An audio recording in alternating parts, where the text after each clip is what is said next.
Владата да покаже почит кон пациентите и докторите. Ова на пресконференција денес го побара од Штипскиот огранок на Граѓанско-демократската унија. Уште што треба да се случи за Министерството за здравство и владата да почнат да си работат својата работа за која се платени.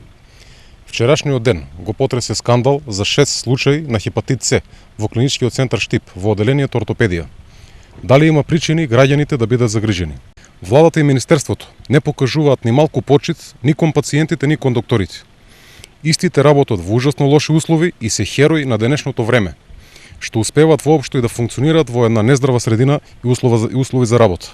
Конкретно прашуваме, дали се исплаќаат додатоците на плата за прековремена работа, минат труд, работа во смени и други додатоци на медицинскиот персонал, согласно Законот за работни односи и колективниот договор.